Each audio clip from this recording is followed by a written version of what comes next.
Here's my audience for my speech. Here we go. Okay.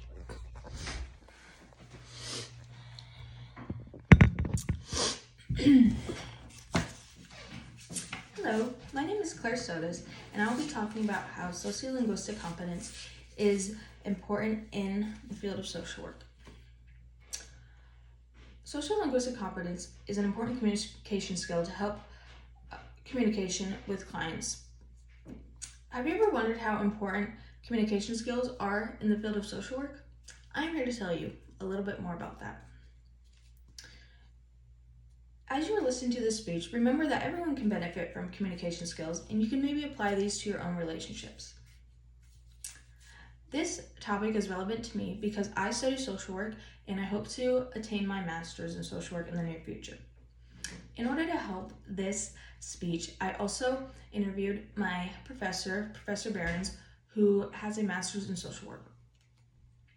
So here's a little preview of what I will be talking about. I will be talking about how sociolinguistic competence applies to social work. I will be talking about how my professor answered my questions on communication skills and styles in the field of social work.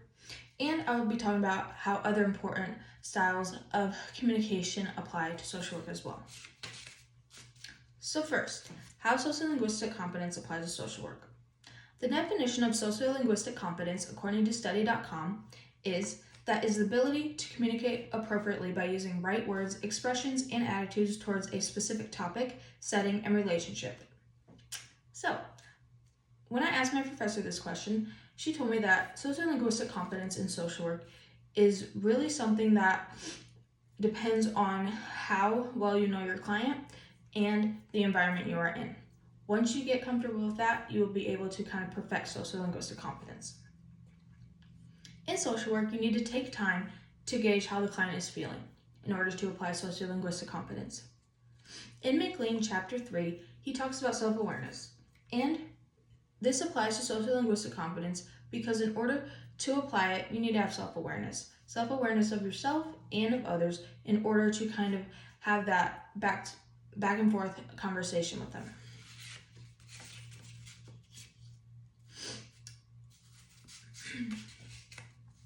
Next, I will be talking about how my professor views communication skills in social work.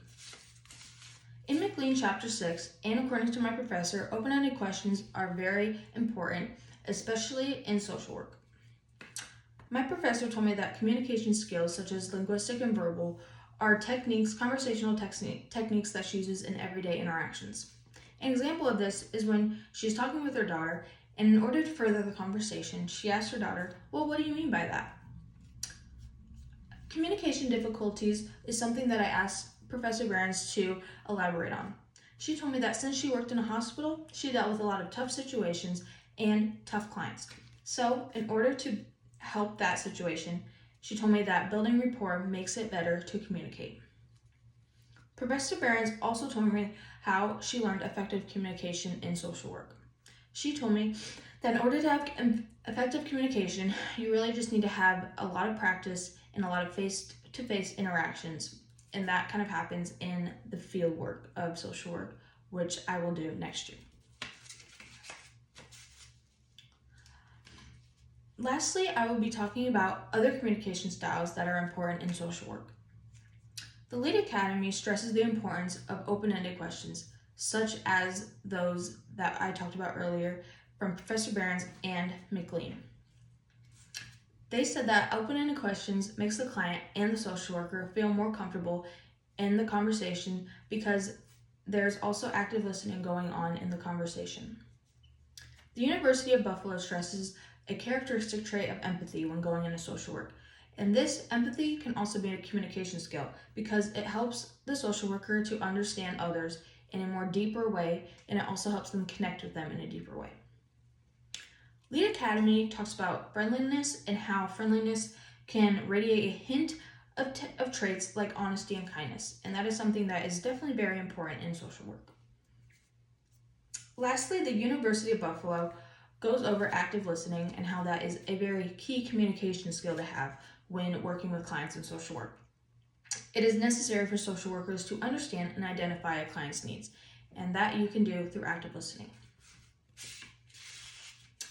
conclusion, sociolinguistic competence is able to open communication in client social work relationships.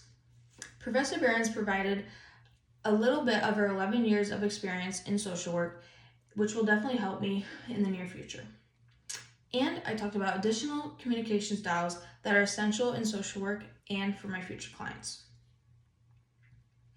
Sociolinguistic competence is an important communication skill among others in social work, and that is what I talked about today in my speech.